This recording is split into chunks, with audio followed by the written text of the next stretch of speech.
ಆಕಾಶವಾಣಿ ಕ್ಷಿತಿಜ literary ಗುರು ಸಾಹಿತ್ಯಿಕ ಮಾತುಕತೆ ಭಾಗವಹಿಸುತ್ತಿದ್ದಾರೆ ಕಾದಂಬರಿಕಾರ ಶ್ರೀಧರ್ ಬಳಗಾರ್. ಪರಿಕಲ್ಪನೆ ಹಾಗೂ ಪ್ರಸ್ತುತಿ ಡಾಕ್ಟರ್ ಬಸು ಬೇವಿನಗಿಡದ್. ಕೇಳಿ ಸಾಹಿತ್ಯಿಕ ಮಾತುಕತೆಯಲ್ಲಿ ಕಥೆಗಾರರೊಂದಿಗೆ ಮತ್ತೊಬ್ಬ ಕಥೆಗಾರ.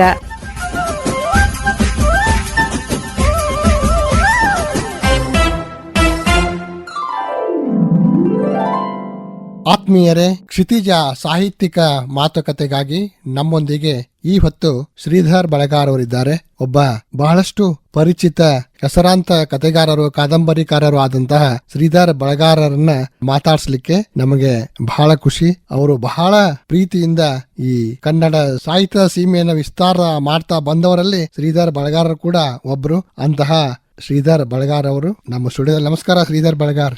ನಮಸ್ಕಾರ. ಶ್ರೀಧರ್ ನನ್ನ ಗೆಳೆಯರು ಕೂಡ, ಬಹಳ ವರ್ಷಗಳ ಗೆಳೆತನ ಇದೆ. ಶ್ರೀಧರ್ ಬಳಗಾರ್ ಅವರು ಉತ್ತರ ಕನ್ನಡ ಜಿಲ್ಲೆಯ ಯಲ್ಲಾಪುರದ ಬಳಗಾರಿನಲ್ಲಿ ಜನಿಸಿದರು.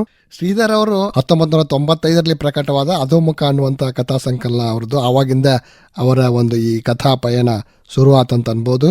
ಮುಖಾಂತರ ಇಳೆ ಎಂಬ ಕನಸು ಅಂತದ್ದು 2003 ಬಂತು. ಒಂದು ಫೋಟೋದ ನೆಗೆಟಿವ್, ಈಸಾಡತವ ಜೀವ, ಇಂಥವೆಲ್ಲ ಕಥಾ ಸಂಕಲನಗಳನ್ನ ಅವರು ತಗೊಂಡ್ ಬಂದ್ರು. ಆಮೇಲೆ ಕೇತಕಿಯ ಬನ ಅನ್ನುವಂತ ಆ ಕಾದಂಬರಿಯಿಂದ ಅವರ ಈ ಕಾದಂಬರಿ ಒಂದು ಹಾದಿ ಶುರುವಾತು.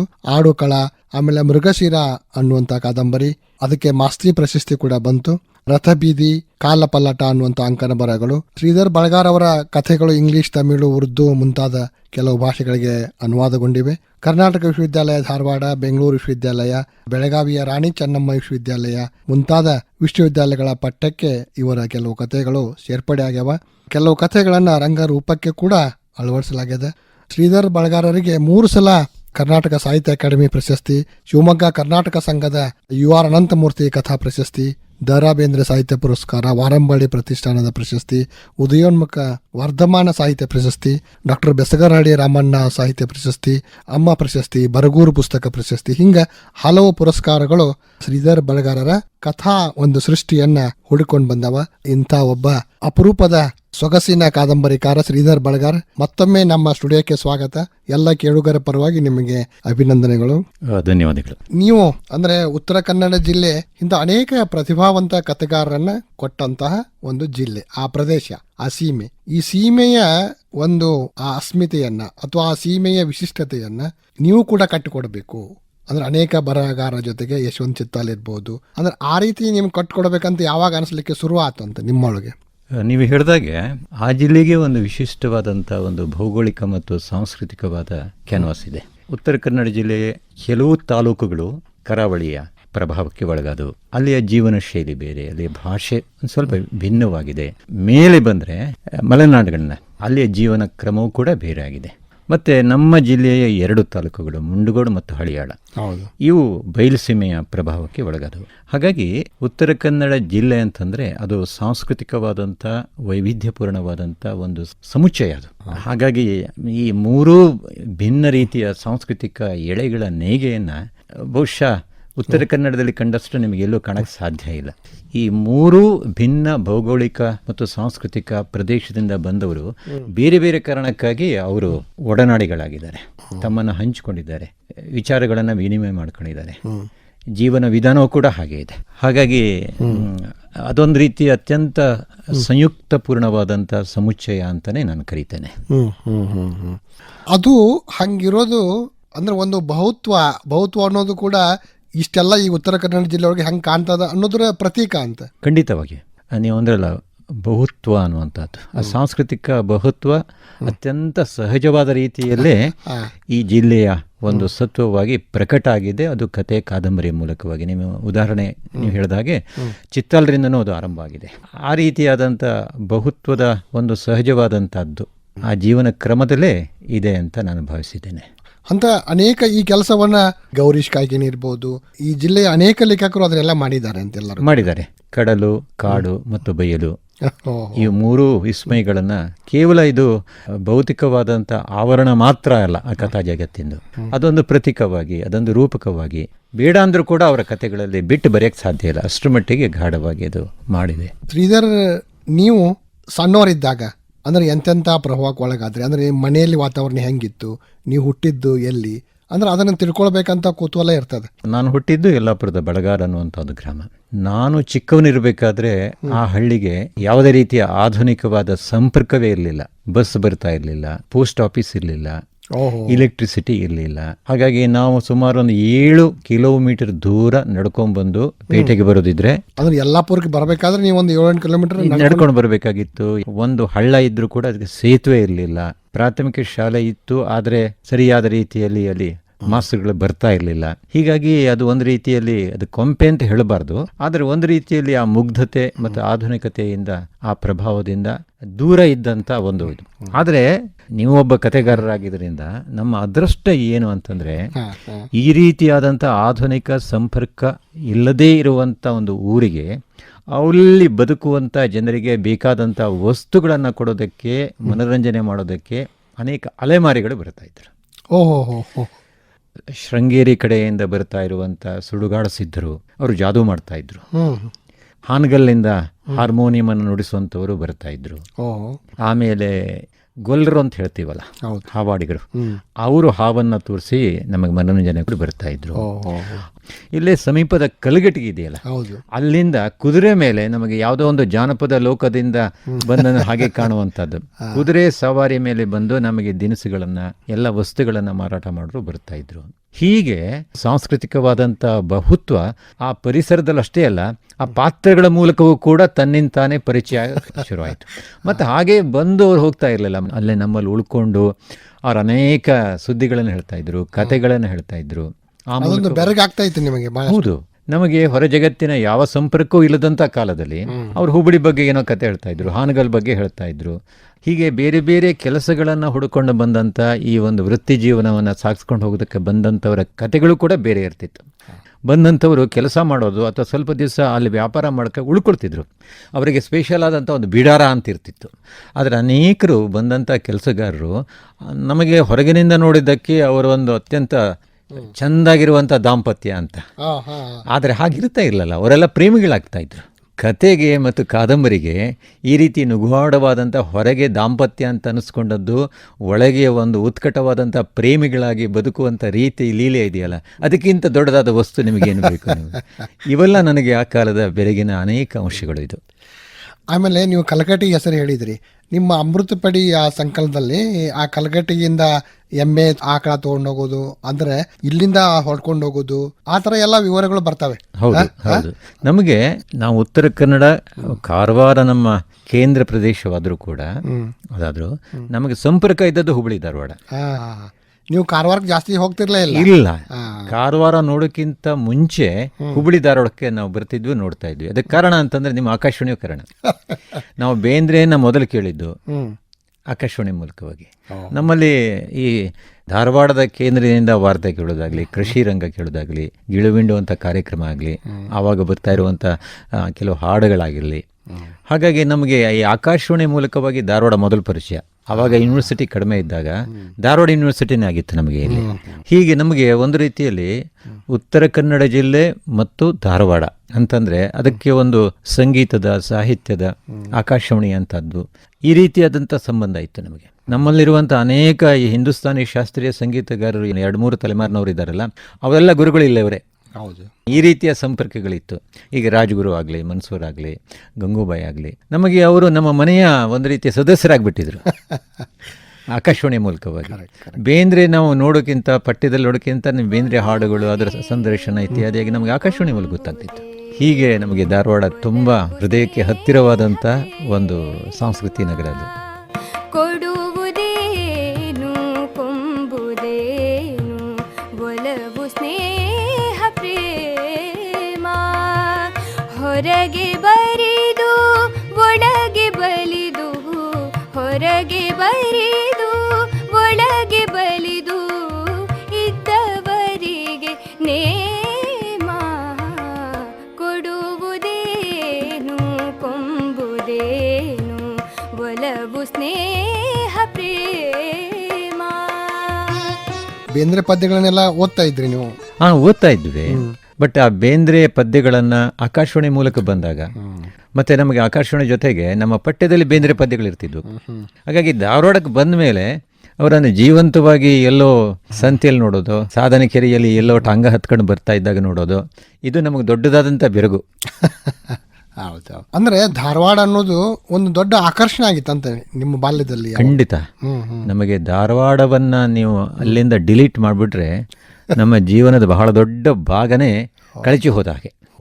ನಮ್ಮ ಬಾಲ್ಯದ ನಮ್ಮ ಊರು ಎಷ್ಟು ನಮ್ಮ ಜೀವನದ ಯಾತ್ರೆಯ ಅನುಭವಕ್ಕೆ ಮುಖ್ಯವೋ ಅಷ್ಟೇ ಮುಖ್ಯವಾದದ್ದು ಮತ್ತೊಂದು ಭಾಗ ಅಂತಂದ್ರೆ, ಅವಿಭಾಜ್ಯ ಅಂಗ ಅಂತಂದ್ರೆ ಧಾರವಾಡ. ಧಾರವಾಡ ಅಂದಾಗ ನೀವು ಕಲೀಲಿಕ್ಕೆ ಧಾರವಾಡಕ್ಕೆ ಬಂದ್ರಿ ಶ್ರೀಧರ್ ಬಳಗಾರ್. ಹೌದು. ಆವಾಗಿನ ನೆನಪು ಈಗ ಒಂದೆರಡು ಮಾತು ಹೇಳ್ಬೇಕಲ್ಲ. ಶ್ರೀಧರ್ ಬಳಗಾರ್ ಅನ್ನುವಂಥ ಕತೆಗಾರ ಸೃಷ್ಟಿ ಆಗ್ಲಿಕ್ಕೆ ಧಾರವಾಡದಲ್ಲಿ ಅವ್ರು ಓದಿದ್ದು ಕೂಡ ಕಾರಣ ಅಂತ. ಖಂಡಿತ. PUC ಮುಗಿಸ್ಕೊಂಡು ಹಾಗೆ ಇಲ್ಲಿ ಕರ್ನಾಟಕ ಕಾಲೇಜಿಗೆ ಬಂದೆ. ನಮಗೆ ಬರೋಕ್ಕಿಂತ ಮುಂಚೆ ಧಾರವಾಡ ಅನ್ನುವಂಥದ್ದು ಒಂದು ದೊಡ್ಡ ಬೆರಗು. ಯಾಕೆಂದರೆ ಇಲ್ಲಿ ಬೇಂದ್ರೆ ಅಂತವರು, ಗೋಕಾಕ್ ಅಂತವರು, ಕುರ್ತಕೋಟಿ ಅಂತವರು, ಚಂಪಾ ಅವರು, ಗಿರಡ್ಡಿ ಅವರಿದ್ರು, ಆಮೂರು ಆವಾಗ ಇರಲಿಲ್ಲ, ಬಂದರು ಆಮೇಲೆ.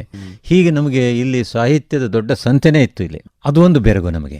ಆಮೇಲೆ ಇಲ್ಲಿ ಅನೇಕ ಸಂಗೀತಗಾರರು, ಮತ್ತು ಕರ್ನಾಟಕ ವಿಶ್ವವಿದ್ಯಾಲಯ, ಕರ್ನಾಟಕ ಕಾಲೇಜ್ ಅಂತಂದರೆ ಅದೊಂದು ಬಹಳ ಅದ್ಭುತವಾದಂಥ ವಿದ್ಯಾಸಂಸ್ಥೆ ಅದು ನಮಗೆ. ಹಾಗಾಗಿ ನಾನು ಬಂದಾಗ ನನಗೆ ಇವೆಲ್ಲ ಬೆರಗಿನಿಂದನೇ ನಾನು ಒಂದು ಮುಗ್ಧಾವಸ್ಥೆಯಲ್ಲೇ ಬಂದವನು.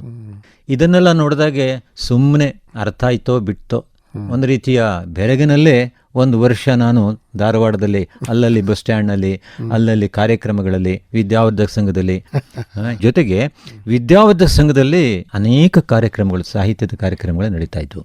ನಾವು ಕರ್ನಾಟಕ ಕಾಲೇಜ್ನಲ್ಲಿದ್ದಾಗ, ಕರ್ನಾಟಕ ಯೂನಿವರ್ಸಿಟಿಲಿದ್ದಾಗ ಯಾವ ಸಾಹಿತ್ಯದ ಕಾರ್ಯಕ್ರಮಗಳನ್ನು ಕೂಡ ತಪ್ಪಿಸ್ತಾ ಇರಲಿಲ್ಲ. ಮತ್ತು ಅದೇ ಸಂದರ್ಭದಲ್ಲಿ ಕಲಾಭವನದಲ್ಲಿ ಮತ್ತು ಮುರುಘಾಮಠದಲ್ಲಿ ಮೊದಲ ಸಲ ನಾನು ರಾಜ್ಗುರು ಅವರನ್ನು, ಮನ್ಸೂರ್ ಅವ್ರನ್ನ ಆಲಿಸಿದ್ದು, ಕೇಳಿದ್ದು ಅಂತಂದರೆ ಮುರುಘಾಮಠದಲ್ಲಿ ಮತ್ತು ಕಲಾಭವನದಲ್ಲಿ. ಈ ರೀತಿಯಾದಂಥದ್ದೊಂದು ಪ್ರಭಾವ ಕೂಡ ಇತ್ತು. ಜೊತೆಗೆ ಆವಾಗ ನಾವು ಬಂದಾಗ ಹೆಚ್ಚು ಕಡಿಮೆ ಬಂಡಾಯ ಸಾಹಿತ್ಯ ಉಚ್ಚರಾಯ ಸ್ಥಿತಿಯಲ್ಲಿ ಇತ್ತು. ಆವಾಗ ಚಳುವಳಿಗಳು, ಗೋಕಾಕ್ ಚಳುವಳಿಗಳು, ದಲಿತ ಬಂಡಾಯದ ಚಳುವಳಿಗಳು ಮತ್ತು ಧಾರವಾಡದ ಚಳುವಳಿ ಮತ್ತು ಈ ವಿದ್ಯಾಸಂಸ್ಥೆಗೆ, ವಿದ್ಯಾವರ್ಧಕ ಸಂಘಕ್ಕೆ ಇಷ್ಟೆಲ್ಲ ಹೊರಗಿನಿಂದ ಬೆಂಗಳೂರಿನಿಂದ ಬರ್ತಾ ಇದ್ರು. ಒಡೆಗರು ಬಂದಿದ್ದರು, ಅನಂತಮೂರ್ತಿ ಬಂದಿದ್ದರು, ಆವಾಗ ಕರ್ನಾಟಕ ಕಾಲೇಜಿಗೆ ಬಂದಿದ್ದರು, ಲಂಕೇಶ್ ಬಂದಿದ್ದರು. ಅವರು ಬಂದಾಗ ನಮ್ಗೆ ಏನೋ ಒಂದು ರೀತಿ ವಿಚಿತ್ರ ಕನಸಪ್ಪ ಆಯಿತು. ಸಾಹಿತಿಗಳನ್ನು ಅವ್ರ ಮಾತನ್ನು ಕೇಳೋದು, ನೋಡೋದು. ಹೀಗೆ ಧಾರವಾಡ ಅನ್ನುವಂಥದ್ದು ಇಲ್ಲಿಯ ವಾಚನಾಲಯ, ಇಲ್ಲಿಯ ವಿದ್ಯೆ, ಕೇವಲ ಅವರ ಕೃತಿಗಳು ಮಾತ್ರ ಅಲ್ಲ, ಕಥೆಗಾರರು, ಕಾದಂಬರಿಗಾರರು, ಮತ್ತು ದೂರ ನಿಂತು ಹಾಗೆ ಒಂದು ಕನಸನ್ನು ಹಚ್ಚಿಕೊಡುವಂಥ ಅನೇಕ ಸಂಗೀತಗಾರರು.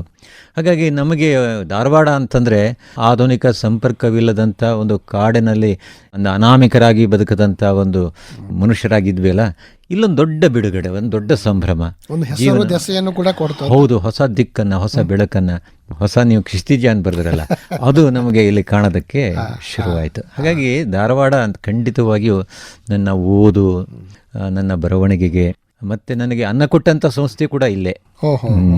ನಾವು ಇವತ್ತು ಏನಾದರೂ ನಾನು ಒಬ್ಬ ಪ್ರೊಫೆಸರಾಗಿ ಕೆಲಸ ಮಾಡಿ ಕಾರಣ ಅಂತಂದರೆ ಇಲ್ಲೇ ವಿದ್ಯಾಸಂಸ್ಥೆಗಳು. ನನ್ನ ಸಾಹಿತ್ಯವನ್ನು ಕಟ್ಟಿಕೊಟ್ಟಂಥದ್ದು ಇಲ್ಲಿಯ ಸಂಪರ್ಕ, ಇಲ್ಲಿಯ ಓದು, ಇಲ್ಲಿಯ ಲೈಬ್ರರಿ, ಇಲ್ಲಿಯ ಮನೋಹರ ಗ್ರಂಥಮಾಲೆ. ಹೌದು, ಮನೋಹರ ಗ್ರಂಥಮಾಲೆ. ಮನೋಹರ ಗ್ರಂಥಮಾಲೆ ನನ್ನ ಮೊದಲ ಕಾದಂಬರಿಯನ್ನು ಆವಾಗ ಕುರ್ತಕೋಟಿಯವರೇ ಅದನ್ನು ಎತ್ಕೊಂಡು ಮಾಡಿದರು. ಹೀಗೆ ಧಾರವಾಡ ನನ್ನ ಸಂಬಂಧ ಅಂದ್ರೆ ಕರಳ ಸಂಬಂಧ ಇದ್ದಾಗೆ, ಸಾಹಿತ್ಯದ ಕರಳ ಸಂಬಂಧ ಇದ್ದಾಗೆ ಇದು. ಅವಾಗ ನೀವು ರೂಮ್ ಮಾಡ್ಕೊಂಡಿದ್ರ, ಏನು ಹಾಸ್ಟೆಲ್ದಲ್ಲಿ ಇದ್ರ? ಇಲ್ಲೇ ಸಪ್ತಾಪುರದಲ್ಲಿ ಸಾಲಿ ರಾಮಚಂದ್ರ ಅವ್ರ ಮನೆ ಇದೆ, ಅಲ್ಲಿ ಇದ್ವಿ ನಾವು. ಧಾರವಾಡ ಬರೋಕ್ಕಿಂತ ಮುಂಚೆ BH ಶ್ರೀಧರ್ ಅಂತ ಇದ್ರು. BH ಶ್ರೀಧರಿಗೆ ಸಿದ್ದಾಪುರ ಕಾಲೇಜ್ನಲ್ಲಿ ಪ್ರಿನ್ಸಿಪಲ್ ಆಗಿದ್ದವರು. ಸಿರ್ಸೆಯಿಂದ ಇಲ್ಲಿ ಧಾರವಾಡ ಅಂದರೆ ನಮಗೆ ಅಪರಿಚಿತ ನಗರ, ಇದು ಎಲ್ಲಿ ಹೇಗೆ ಉಳಿಬೇಕು. ಆವಾಗ ಹೇಳಿದರು, ಅಲ್ಲಿ ಸಿದ್ಧಲಿಂಗ ಪಟ್ಟಣ ಶೆಟ್ಟಿ ಅಂತಿದ್ದಾರೆ, ಅವರು ಸಾಲಿ ರಾಮಚಂದ್ರರ ಹತ್ತಿರದ ಶಿಷ್ಯರು. ಅವರು ನಿಮ್ಗೆ ಅಲ್ಲಿ ಒಂದು ಚೀಟಿ ಕೊಡ್ತೇನೆ, ನೀವು ತೋರಿಸ್ರಿ, ನಿಮ್ಗೆಲ್ಲೊಂದು ರೂಮ್ ಮಾಡ್ಕೊಡ್ತಾರೆ ಅಂತ. ನಾನು ಬರೋ ಸ್ವಲ್ಪ ಲೇಟಾಗಿ ಪಟ್ಟಣ ಶೆಟ್ಟಿ ಅವ್ರಿಗೆ ಕೊಟ್ಟೆ. ಅಯ್ಯಪ್ಪ, ಮೊದಲೇ ಆದ್ರೆ ಕೊಡ್ತಿದ್ವಿ ನಾವು, ತುಂಬ ಹೋಗ್ಬಿಟ್ಟಿದೆ ಎಲ್ಲ, ಇದು ನಿಮ್ಮ ಸಿರ್ಸಿಂದ ಬಂದವರೆಲ್ಲ ಇಲ್ಲಿ ಇರ್ತಾನೆ, ಪಕ್ಕದಲ್ಲಿ ಮಾಡಿಕೊಟ್ರು ನನಗೆ. ನಾವು ಪಕ್ಕದ ರೂಮಿನಲ್ಲಿ ಸುಮಾರು ಒಂದು 5-6 ವರ್ಷ ಅಲ್ಲೇ ಕೈ ಅಡಿಗೆ ಮಾಡಿಕೊಂಡು, ಆ ಕಾಲದ ಒಂದು ಖುಷಿ, ಸಂಭ್ರಮ, ಬಿಡುಗಡೆ, ಸ್ವಾತಂತ್ರ್ಯ, ಅದು ಬೇರೆನೇ ಇತ್ತು ಅದು. ಆ ಸಾಲಿ ರಾಮಚಂದ್ರ ರಾಯರ ಕನ್ನಡದ ಪುಲ್ಲೆನೆಗೆ ಪಾವನ ತುಳಸಿ ಅಂತ ಒಂದು ಹಾಡಿದೆ. ಹೌದು ಹೌದು ಹೌದು ಹೌದು.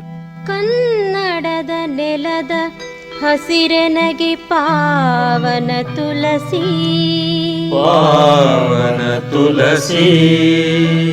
ಕನ್ನಡದ ನೆಲದ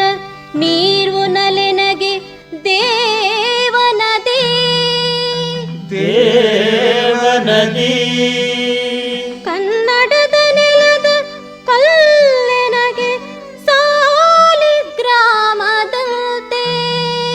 ಸಾಲಿಗ್ರಾಮದಂತೆ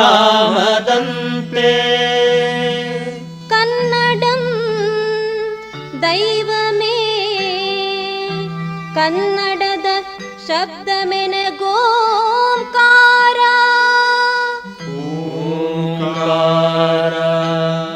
ಕನ್ನಡದ ನುಡಿ ಗಾಯತ್ರಿ ಅದ್ಭುತ ಮಂತ್ರ ಅದ್ಭುತ ಮಂತ್ರ ಇನ್ನಾವು ತೈ ಪೆರತು ಕನ್ನಡ ಸೇವೆಯಿನ್ ಅಧಿಕಮೀ ಜಗದೊಳಗೆ ಅಧಿಕಮೀ ಜಗದೊಳಗೆ.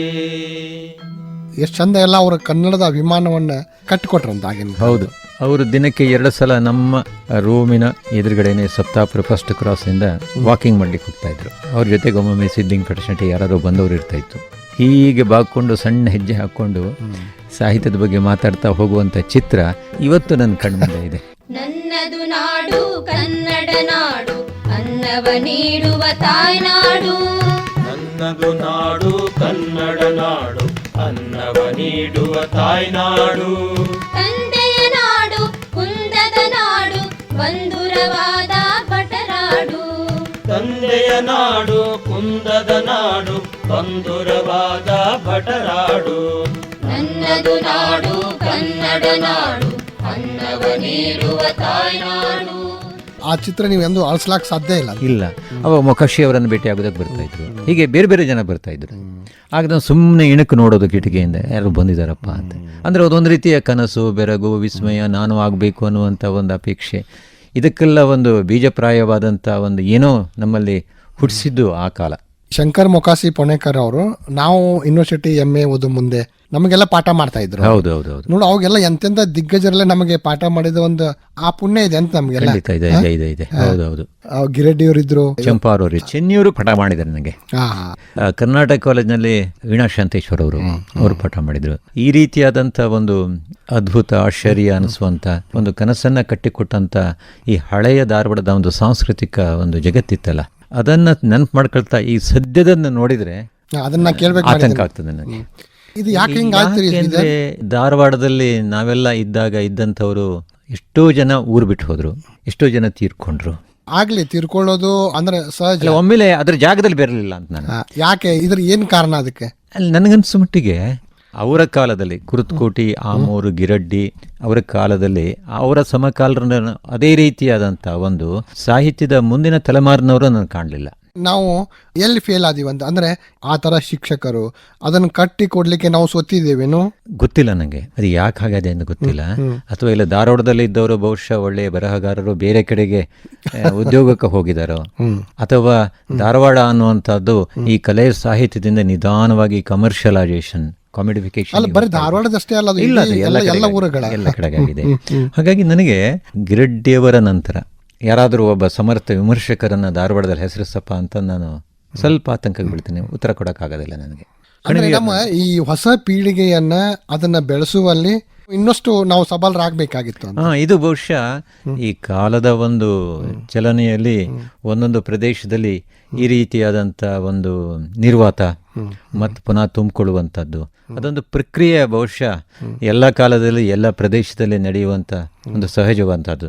ಅದು ಏನೋ ನಾವು ಒಂದು ಅದೃಷ್ಟಶಾಲಿಯಾಗಿ ಆವಾಗ ಇದ್ದಂಥ ಅನೇಕ ದಿಗ್ಗಜರನ್ನು ಪಡೆದ್ವಿ. ಅವ್ರ ಕಾಲ ಮುಗೀತು ಹೋಯಿತು, ಸ್ವಲ್ಪ ಮಟ್ಟಿಗೆ ಗ್ಯಾಪ್ ಆಗ್ಬೋದು ಇವಾಗ ಮತ್ತೆ. ಅಂದ್ರೆ ಆಧುನಿಕತೆ ನಮ್ಮನ್ನು ಹೊಕ್ಕೊಂಡೋದಕ್ಕೆ ಹಿಂಗಾಗಿದೆ ಅಂತ ಆಗಿರ್ಬೋದೇನೋ, ಯೋಚನೆ ಮಾಡಬೇಕಷ್ಟೇ. ನನಗದು ಸ್ಪಷ್ಟವಾಗಿ ಯಾಕೆ ಹಾಗಾಗಿದೆ ಅಂತ ಗೊತ್ತಾಗ್ತಾ ಇಲ್ಲ. ಬಟ್ ಆಗಿರುವಂಥ ವಾಸ್ತವ ಮಾತ್ರ ನನ್ನ ಕಣ್ಣಿಗೆ ಕಾಣಿಸ್ತಾ ಇದೆ. ಮತ್ತೆ ಆ ಥರ ಹೆಂಗೆ ಮಾಡೋದು ಮತ್ತೆ ಹಂಗಾರೆ? ಈಗ ಹೊಸಬರು ಬರಬೇಕು, ಇಲ್ಲಿ ಹೊಸತನ್ನ ಏನಾದರೂ ಆರಂಭ ಮಾಡ್ತಾರೆ, ಅದು ಹೇಗೆ ಶುರುವಾಗ್ತದೆ ಅನ್ನುವಂಥದ್ದನ್ನು ನಾವು ಒಂದು ಅಜೆಂಡಾ ಇಟ್ಟುಕೊಂಡು ಒಂದು ಯೋಜನೆ ಮಾಡಿಕೊಂಡು, ಯಾಕೆಂತಂದರೆ ನಾವಿದ್ದಾಗ ಬಂದಂಥವ್ರು ಯಾವುದೋ ಒಂದು ಅಜೆಂಡಾ ಇಟ್ಟುಕೊಂಡು ಧಾರವಾಡಕ್ಕೆ ಹೋಗಿ ಬರೀಬೇಕು, ನಾವೆಲ್ಲ ಸೇರಬೇಕು ಅಂತ ಹೇಳಿ ಹಾಗೆ ಮಾಡಿದ್ದೇನಲ್ಲ, ಅದು ಇಟ್ ಹ್ಯಾಪನ್ಡ್ ಅಲ್ವಾ. ಇನ್ನು ಆಗ್ಬೋದು, ನಿಧಾನವಾಗಿ ಹೊಸವರು ಬರೆಯೋದಕ್ಕೆ ಶುರು ಮಾಡ್ಬೋದು, ಅದಕ್ಕೊಂದು ತರ್ಕ ಇಲ್ಲ. ಅಥವಾ ಅದಕ್ಕೊಂದು ಅಜೆಂಡಾ ಇಲ್ಲ, ಅದಕ್ಕೊಂದು ಯೋಜನೆ ಮಾಡಕ್ ಸಾಧ್ಯ ಇಲ್ಲ. ಅದನ್ನ ಸೃಷ್ಟಿ ಮಾಡಕ್ಕಾಗಲ್ಲ. ಹಾಗೆ ಮಾಡೋಕ್ಕಾಗೋದಿಲ್ಲ. ಅದು ತನ್ನಡತೆಗೆ ಆಗಬೇಕು. ಯಾರೋ ಬರ್ತಾರೆ, ಇಲ್ಲಿ ಉಳಿತಾರೆ, ಆ ರೀತಿಯಾದಂಥದ್ದು. ನೀವಂದಾಗೆ ಇದು ಧಾರವಾಡದ ಒಂದು ಪರಿಸ್ಥಿತಿ ಮಾತ್ರ ಅಲ್ಲ, ಈ ಥರ ಹೌದು ಆತಂಕ ಪಡಬೇಕಾದಂಥ ಪರಿಸ್ಥಿತಿ ಎಲ್ಲ ಊರುಗಳ ಪರಿಸ್ಥಿತಿನೂ ಹಂಗೆ ಆಗಿದೆ. ಹಾಗಾಗಿದೆ. ಅಲ್ಲಿ ಬಹುಶಃ ಈ ಆಧುನಿಕ ಕಾಲದಲ್ಲಿ ಬದುಕ್ತಾ ಇರುವಂಥ ಅನೇಕರ ಧೋರಣೆಯ ಬದಲಾವಣೆಯ ಸ್ವಭಾವದಲ್ಲೂ ಕೂಡ ಗುರುತರವಾದ ಬದಲಾವಣೆ ಆಗಿದೆ ಹೇಗೆ ಅಂತ ಅನಿಸ್ತದೆ. ಅಥವಾ ನಾವು ಬೇಗ ಪ್ರಸಿದ್ಧಿಗೆ ಬರಬೇಕು, ಅಥವಾ ನಮ್ಮ ಬರಹಗಳನ್ನು ಎಲ್ಲರೂ ಬೇಗ ಓದಿಬಿಡಬೇಕು ಅನ್ನುವಂಥದ್ದು ಏನಾರ ಐತೇನು? ಅಲ್ಲ, ಇದೆ. ಅಂದರೆ ಸಾಹಿತ್ಯದ ಬಗ್ಗೆ ಒಂದು ಪ್ರಾಮಾಣಿಕವಾದಂಥ ಫ್ಯಾಸಿನೇಟ್ ಆದಂಥ ಒಂದು ಬರಿಬೇಕು ಅಂತ ಹತಾ ಇರ್ತದಿಲ್ಲ. ಅದಕ್ಕಿಂತ ನೀವು ಹೇಳಿದಾಗೆ ಬೇಗನೆ ಪ್ರಚಾರಕ್ಕೆ ಬರಬೇಕು, ಬೇಗನೆ ಪ್ರಶಸ್ತಿ ಬರಬೇಕು, ತನ್ನನ್ನು ಬೇಗನೆ ಗುರುತಿಸಬೇಕು, ಮತ್ತು ನನ್ನನ್ನು ಅನೇಕ ವೇದಿಕೆಗಳಿಗೆ ಕರಿಬೇಕು, ಈ ರೀತಿಯಾದಂಥ ಒಂದು ಆಮಿಷ ಇದ್ದಂಥವ್ರನ್ನ ಅನೇಕ ರೀತಿಯಲ್ಲಿ ಈ ಸಾಹಿತ್ಯದ ಆಟ ಆಡುವಂಥವರು ತಮ್ಮದೇ ಆದಂಥ ಪ್ರತ್ಯೇಕವಾದಂಥ ಪಂಥಗಳನ್ನು ಅಥವಾ ಪ್ರತ್ಯೇಕವಾದಂಥ ವೇದಿಕೆಯನ್ನು ಅಥವಾ ಅದಕ್ಕೆ ಒಂದು ಚಾಲೆಂಜ್ ಮಾಡುವಂಥ ಒಂದು ಸಾಹಿತ್ಯದ ಮತ್ತೊಂದು ಘಟಕವನ್ನಾಗಿಯೋ ಮಾಡ್ಕೊಂಡವರು ಇಂಥ ಆಮಿಷ ಪಾಪ ಮುಗ್ಧವಾಗಿರುವಂಥವ್ರನ್ನ ಬಳಸ್ಕೊಳ್ಳುವಂಥದ್ದು ಕೂಡ ಇದೆ. ಅಂದರೆ ಈ ಸಾಹಿತ್ಯ ವಲಯ ಕೂಡ ಇಂಥ ಆಟಗಳಿಂದ ಹೊರತಾಗಿಲ್ಲ ಅಂತ ಹೇಳ್ತೀರಿ? ಹೌದು, ಖಂಡಿತ. ಈಗ ಶಿಕಾರಿ ಒಳಗೆ ಹೆಂಗ ಆಟಗಳು ಅದಾವಲ್ಲ, ಆ ರೀತಿ ಕನ್ನಡ ಸಾಹಿತ್ಯ ಮಾತ್ರ ಅಲ್ಲ, ಯಾವುದೇ ಒಂದು ಸಾಹಿತ್ಯದ ಚರಿತ್ರೆ ನೀವು ತಿಳ್ಕೊಳ್ಳಿ, ಈ ಒಂದು ಸಾಹಿತ್ಯದ ಗುಂಪುಗಾರಿಕೆಗಳು ಅಂಥದ್ದು ಇರ್ತವೆ. ಜೊತೆಯಲ್ಲಿ ಒಂದು ಆರೋಗ್ಯಕರವಾದಂಥ ಅಂಥದ್ದು ಇದೆ. ಒಬ್ಬ ಕವಿ ಹೇಳ್ತಾನೆ ನೋಡಿ, ಅಂದ್ರೆ ಮುಳ್ಳುಗಳು ಇದ್ದೇ ಇರ್ತವೆ ಅಥವಾ ಮುಳ್ಳುಗಳು ಹುಟ್ಟೆ ಬಿಡ್ತವೆ, ಅದ್ರ ಜೊತೆಗೆ ಅರಳಬೇಕಾದ ಹೂಗಳು ಅರಳೇ ಅರ್ತಿರ್ತವೆ. ಹೌದು ಹೌದು. ನೀವು MA ಓದು ಮುಂದೆ ಅಥವಾ ನೀವು BA ಓದು ಮುಂದೆ ಅಂಥದ್ದು ಯಾವ್ದಾರ ಒಂದು ಎಂದೂ ಮರೀಲಾರದು ಘಟನೆ ಯಾವ್ದಾರ ನೆನಪು ಮಾಡ್ಕೊಳ್ತೀರೇನು? ನನ್ನ ತಕ್ಷಣ ಅಷ್ಟು ಬೇಗನೆ ನೆನಪು ಮಾಡ್ಕೊಂಡು ಹೇಳಾರೆ. ಆದರೆ ಒಂದನ್ನ ನಾನು ಹೇಳಬೇಕು. ನಾವು ಮಂಗಳವಾರ ಸಂತೆ ಧಾರವಾಡ ಅಂತ ರಜೆ ಕೊಡ್ತಾ ಇದ್ರು. ಆವಾಗ ನಾವು ಸಂತೆಗೆ ಏನಾದರೂ ತರಕಾರಿ ತಗೋ ನಾವು ಸೆಲ್ಫ್ ಕುಕ್ ಮಾಡ್ತಿದ್ವಲ್ಲ ರೂಮ್ನಲ್ಲಿ. ಆಗ ಹೋದಾಗ ಈ ಅಟ್ಟ ಇದೆಯಲ್ಲ, ಮನೋಹರ್ ಗ್ರಂಥ ಮಾಲೆ, ಆ ಅಟ್ಟದ ಮೇಲೆ ಒಬ್ಬರು ಮನುಷ್ಯ ಹತ್ತು ಹೋಗ್ತಾ ಇದ್ರು. ಅವ್ರು ಯಾರಪ್ಪ ಅಂತ ಹೀಗೆ ನೋಡ್ತಾ ಇದ್ವಿ. ಆವಾಗ ನೋಡಿದ್ರೆ ಕುರ್ತಕೋಟಿ ಇವರು ಅಂತ. ಮತ್ತೊಂದು ಮರೆಯಲಾಗದು ಅಂತಂದರೆ, ಆವಾಗ ಹಿಂದಿಯಲ್ಲಿ ಕನ್ನಡದಲ್ಲಿ ಭಾಳ ಸಿನಿಮಾದಲ್ಲಿ ಕೆಲಸ ಮಾಡಿದಂಥ ಗಿರೀಶ್ ಕಾರ್ನಾಡ್ರಿಗೆ ಯಾರೋ ಒಬ್ಬರು ಸ್ನೇಹಿತರಿದ್ದರು ಕರ್ನಾಟಕ ಕಾಲೇಜಿನಲ್ಲಿ. ಅವರು ಸಾರಸ್ವತಪುರದಿಂದ ಅವ್ರ ಮನೆ ಅಲ್ಲಿತ್ತು. ಅವರು ಸುಮಾರು 11-12 ಗಂಟೆಗೆ ಅಥವಾ 4 ಗಂಟೆ ಹೊತ್ತಿಗೆ ವಾರದಲ್ಲಿ ಒಂದು 2-3 ಸಲ ಹಾಗೆ ಬೆಳ್ಳನೆಯ ಒಂದು ಸ್ಕೂಟರ್ ತಗೊಂಡು ಬರ್ತಾಯಿದ್ರು. ಅವರೇ ನೋಡಪ್ಪ ಗಿರೀಶ್ ಕಾರ್ನಾಡ್. ಅದು ಒಂದು ಘಟನೆ ಹೇಳಬೇಕು ನಿಮಗೆ, ಮರೆಯಲಾಗದ ಘಟನೆ ಅಂತಂದ್ರಲ್ಲ. ನಾನು ಧಾರವಾಡ JSSನಲ್ಲಿ 1 ವರ್ಷ ಸ್ವಲ್ಪ ಕೆಲಸ ಮಾಡಿದೆ. ಸಾರಸ್ವತಪುರದಲ್ಲೇ ನಾನು ರೂಮ್ ಮಾಡ್ಕೊಂಡಿದ್ದೆ. ಕಾರ್ನಾಡರ ಮನೆಯ ಕೆಳಗಿರುವಂಥದ್ದು ಒಬ್ಬರು ಗೋಕರ್ಣ ಅಂತ ಇದ್ದರು. ಅವ್ರ ಮನೆಯಲ್ಲಿ ನಮಗೆ ರೂಮ್ ಕೊಟ್ಟಿರೋದು. ಒಂದು ದಿವಸ ಏನಾಯ್ತು ಅಂತಂದರೆ, ಅಲ್ಲಿ ಮಾಡರ್ನ್ ಟ್ಯಾಕೇಜು, ಈಗ ಅದು ಕಲ್ಯಾಣ ಮಂಟಪ ಏನೋ ಆಗಿದೆ, ಅಲ್ಲಿ ಸ್ವಾಮಿ ಅಂತ ಒಂದು ಹಿಂದಿ ಸಿನಿಮಾ ಬಂದಿತ್ತು. ಆ ಸ್ವಾಮಿಯಲ್ಲಿ ಕಾರ್ನಾಡದ್ರೆ ಮುಖ್ಯ ಪಾತ್ರ.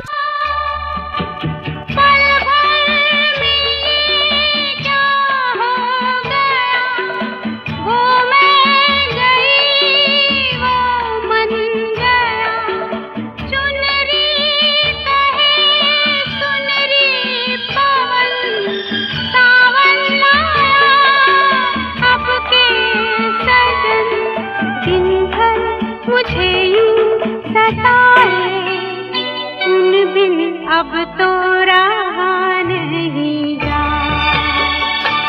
उन बिन अब तो रहा नहीं जा। पल भर में क्या हो गया, वो मैं गई वो मन गया। चुनरी कहे सुनरी पवन सावन लाया, अब के सजन दिन भर मुझे यूं सताए, उन बिन अब तो रहा नहीं जा, उन बिन अब तो रहा नहीं जा। ನಾವೆಲ್ಲ ಹೋಗಿ ನೋಡಿದ್ವಿ, ಅದನ್ನು ಖುಷಿಪಟ್ವಿ, ಭಾಳ ಖುಷಿ ಆಯಿತು. ಆಮೇಲೆ ಅದನ್ನು ನೋಡ್ಕೊಂಡು ಅದೇ ಗೊಂಗನ ನಾನು ರೂಮಿಗೆ ಬಂದೆ. ರೂಮಿಗೆ ಬಂದು ಊಟ ಮಾಡಿ ಸ್ವಲ್ಪ ಹೊತ್ತಿನಲ್ಲಿ ಬಾಗಿಲ ಮೇಲೆ ಟಕ್ ಟಕ್ ಟಕ್ ಟಕ್ ಅಂತ ಬರೋದು. ಯಾರಪ್ಪ ಅಂತ ನೋಡಿದರೆ ಕಾರ್ನಾಡ್ ನಿಂತ್ಕೊಂಡಿದ್ದಾರೆ. ಅರೆ ಸಿನಿಮಾ ಪರದೆ ಮೇಲೆ ಈಗಷ್ಟೇ ನೋಡಿದಂತ ಒಬ್ಬ ನಟ ನನ್ನ ಮುಂದೆ ದೇವರಾಗಿ ಪ್ರತ್ಯಕ್ಷ ಆಗುವಂತದ್ದು, ಇದಕ್ಕೆ ಏನಂತೀರಾ? ಆಶ್ಚರ್ಯ ಅಂತೀರಾ? ಅದೃಷ್ಟ ಅನ್ನಿಸ್ತೀರಾ? ಹಾಗಾಯ್ತು. ಅವಾಗ ಯಾಕೆ ಬಂದಿದ್ರು ಅಂದ್ರೆ, ಉತ್ಸವ ಅಂತ ಒಂದು ಹಿಂದಿ ಅದನ್ನ ಕುಂದಾಪುರದಲ್ಲಿ ಶೂಟಿಂಗ್ ಮಾಡೋದಕ್ಕೆ ತಂಡ ಬಂದಿದ್ದಾರೆ. ಅವರಿಗೆ ಅರ್ಜೆಂಟಾಗಿ ಅವರ ಜೀನ್ಸ್ ಪ್ಯಾಂಟಿಗೆ ಹೊಲಿಗೆ ಬಿಟ್ಟದ್ದನ್ನು ಹಾಕೋಬೇಕಾಗಿದೆ. ಅಲ್ಲಿ ಗೋಕರ್ಣ್ ಅಂತವರು ಹೊಲಿಗೆ ಮಾಡ್ತಾ ಇದ್ರು. ಎಲ್ಲಾ ಬಟ್ಟೆಯನ್ನು ಹರಿದೋದದ್ದು ಅದು ಇದು ಬೇಕಾದದ್ದೆಲ್ಲ ಅದು ಮಾಡೋದಕ್ಕೆ ಅವ್ರು ಕೊಡ್ತಾ ಇದ್ರು. ಅವರು ಆ ದಿವಸ ಗೋಕರ್ಣ್ ಅನ್ನುವಂಥವರು ಇರಲಿಲ್ಲ, ಅಲ್ಲೇ ಎಲ್ಲ ಹೋಗಿದ್ರು. ನನ್ನ ಹತ್ರ ಕುಡಿ ಹಾಲ್ಪ್ ಮೀ ಅಂತ ಹೇಳಿ ಗಂಭೀರವಾಗಿ ಕೇಳಿದ್ರು. ನನಗೆ ಏನು, ಅಯ್ಯೋ ಅದೇನು ದೊಡ್ಡ ಅದೃಷ್ಟವಲ್ಲ, ಕುಡಿ ಸರಿ, ಏನು ಮಾಡ್ಬೇಕು, ಮತ್ತೆ ಏನಿಲ್ಲ, ಅವ್ರು ಬರ್ತಾರೆ, ಗೋಕರ್ಣ ಮಾಮ ಅಂತ ಕರಿತಿದ್ರು. ಆ ಮಾಮ ಅವರಿಗೆ ನಾನು ಹೇಳಿದ್ದೇನೆ, ಈ ಪ್ಯಾಂಟ್ಗಳನ್ನು ಸ್ಟಿಚ್ ಹಾಕಿ ಕೊಡೋಕೆ ಹೇಳಿ ಮತ್ತೆ ಬರುತ್ತೇನೆ ನಾನು ಅಂತೇಳಿ. ಆಮೇಲೆ ಸಂಜೆ ಸುಮಾರು 7-8 ಗಂಟೆಗೆ ಬಂದರು. ಅವರು ಬಂದರೆ ಹಾಗೆ ಹೋಗ್ತಾರೆ ಮಾಡಿದರೆ, ಅವರಿಗೆ ಆ ಸೆನ್ಸ್ ಆಫ್ ಗ್ರ್ಯಾಟಿಟ್ಯೂಡ್ ಹೇಗಿತ್ತು ಅಂತಂದರೆ, ನಾನು ಒಳಗಡೆ ಇದ್ದರೂ ಕೂಡ ಬಾಗಿಲು ಬಡಿದು ಥ್ಯಾಂಕ್ ಯು ವೆರಿ ಮಚ್ ಅಂತ ಹೇಳಿ ಅವರು ಬ್ರಿಟಿಷ್ ಇಂಟೋನೇಷನಲ್ಲಿ ಹೇಳಿ ಹೋದರು. ಇದು ನನಗೆ ಮರೆಯಲಾಗದಂಥದ್ದು ಇದು. ಮತ್ತು ನಾವು ಸಾರಸ್ವತಪುರದಲ್ಲಿದ್ದ ಹೋದಾಗ ಅಲ್ಲಿ ವಾಕ್ ಹೋಗ್ತಾ ಇದ್ವಿ, ಸೋಮೇಶ್ವರ ಅಂತ. ಹೌದು, ಅದೇ ನಾನು ಸೋಮೇಶ್ವರ ಅನ್ನುವಂಥ ಸಣ್ಣ ಸೋಮವಾರ ಅಂತ ಹೇಳಿ ಬೇಂದ್ರೆಯವರು ಪದ್ಯ ಇತ್ತು. ಆ ಪದ್ಯವನ್ನು ನಾನು ಭೌತಿಕವಾಗಿ ಆ ಗುಡಿಯಲ್ಲಿ ಆ ವಾತಾವರಣದಲ್ಲಿ ನೋಡುವಂಥದ್ದು ಕೂಡ ನನಗೊಂದು ರೋಮಾಂಚನವಾಗಿ ಕಾಡ್ತದೆ. ಈ ಬಹುಶಃ ನನಗೆ ಸದ್ಯ ನೆನಪಾಗುವಂಥದ್ದು ಒಂದು ಘಟನೆ. ಅಲ್ಲಿ ಒಂದಂದ್ರೆ 4 ಹೇಳಿದ್ರಿ ನೀವು. ಅಲ್ಲ, ಬೇಂದ್ರೆ ಸಣ್ಣ ಸೋಮಾರ ಪದ್ಯದಲ್ಲಿ ಅದು ಎಲ್ಲಿ ಹೋದೋ ಗೆಳೆಯ ಆ ಕಾಲ ಅಂತ ಲಾಸ್ಟ್. ಎಲ್ಲಿ ಹೋದವೋ ಕಾಲ ಆ ಕಾಲ ಗೆಳೆಯ ಅನ್ನೋದು ಇವತ್ತು ನಾವು ಧಾರವಾಡದ ಬಗ್ಗೆ ಮತ್ತೆ ಹೇಳಬೇಕು ಅಂತ ಅನಿಸ್ತದೆ ನಮಗೆ.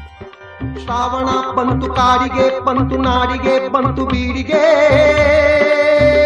ಬಂತು ಶ್ರಾವಣ, ಬಂತು ಶ್ರಾವಣ.